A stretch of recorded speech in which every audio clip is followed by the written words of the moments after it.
ഭാര്യ പിണങ്ങുന്നതിനേക്കാളും കൂടുതൽ സഹിക്കാൻ പറ്റാത്തത് 6 വയസ്സുള്ള മോൻ മിണ്ടാതിരിക്കുമ്പോഴാണ്.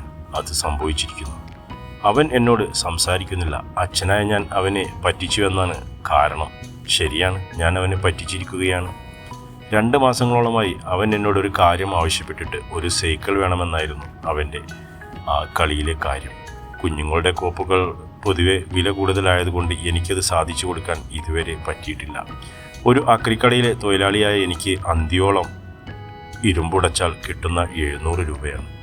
അങ്ങനെ പോയാലും അന്നേ നാളിലെ ചിലവും കഴിഞ്ഞ് 300-ൽ കൂടുതൽ മിച്ചം വയ്ക്കാൻ പറ്റില്ല. അങ്ങനെ ചേർത്ത് വെച്ചിട്ട് വേണം വാടകയും കറണ്ട് ബില്ലുമെല്ലാം അടക്കാൻ. അതിൻ്റെ ഇടയിൽ ബലമുള്ളൊരു സൈക്കിൾ വാങ്ങി മോന് കൊടുക്കാനുള്ള 2-3 ആയിരങ്ങളെക്കുറിച്ച് ചിന്തിക്കാൻ പറ്റുമായിരുന്നില്ല. ആർക്കും അസുഖങ്ങളൊന്നും കൊടുക്കല്ലേ തമ്പുരാനെ എന്ന ഓരോ മാസവും ഞങ്ങൾക്ക് പ്രാർത്ഥിക്കാനുള്ളൂ. താനും കൂടി ജോലിക്ക് പോയാൽ നന്നാകുമായിരിക്കുമെന്ന് ഭാര്യ പറയാറുണ്ട്.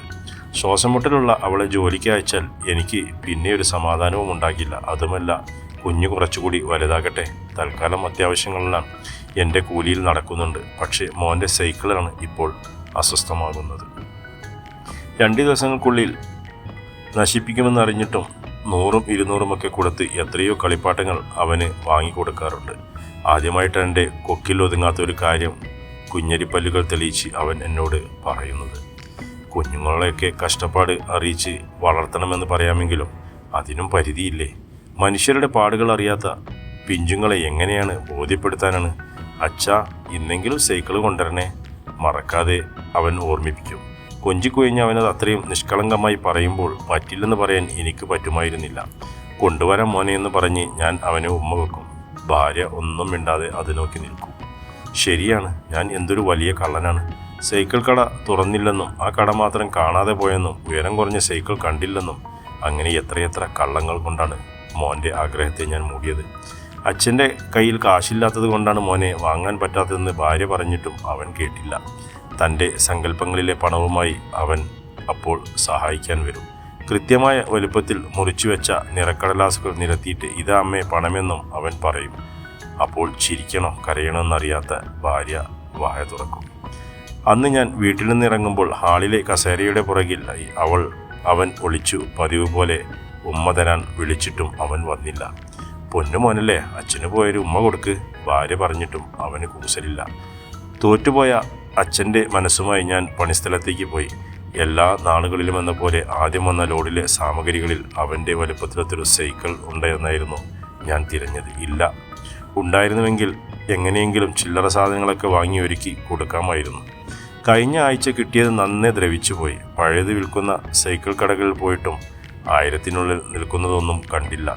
മുതലാളിയോട് കടം വാങ്ങിയാലോ എന്ന് ചിന്തിച്ചാൽ വാങ്ങിയതേ കൊടുത്തിട്ടില്ല.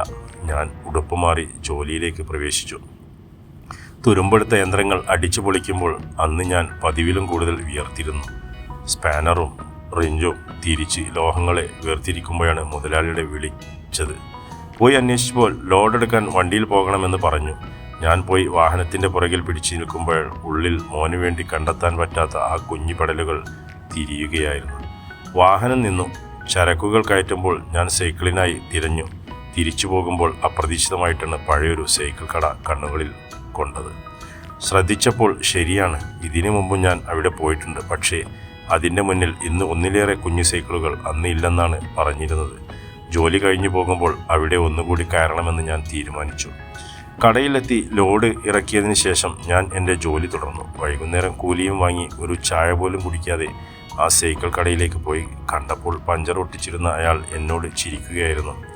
ഇതിനെത്രയുണ്ടാകും? മോന് ചേരുന്ന ഒരു കുഞ്ഞു സൈക്കിളിന് നേരെ ചൂണ്ടിയിട്ടാണ് ഞാൻ ചോദിച്ചത്. 1300 എന്നും അയാൾ പറഞ്ഞു. കൂലിയായി കിട്ടിയ 700 രൂപ വെച്ചിരുന്ന കുപ്പായത്തിൻ്റെ നെഞ്ചിൽ അറിയാതെ ഞാൻ കൈവച്ചു പോയി.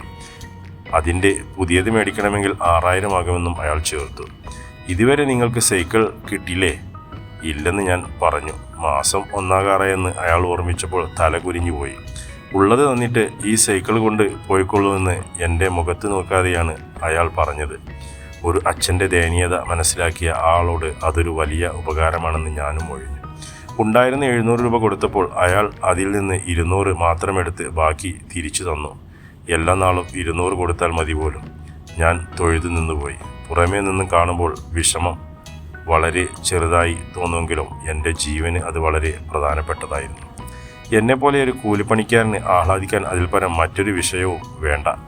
മോൻ്റെ മുഖത്ത് വിടാൻ പോകുന്ന ചിരിയും മുറുത്ത് പരിചയക്കാരൻ്റെ ബൈക്കിൽ കയറി ഞാൻ വീട്ടിലേക്ക് പോയി.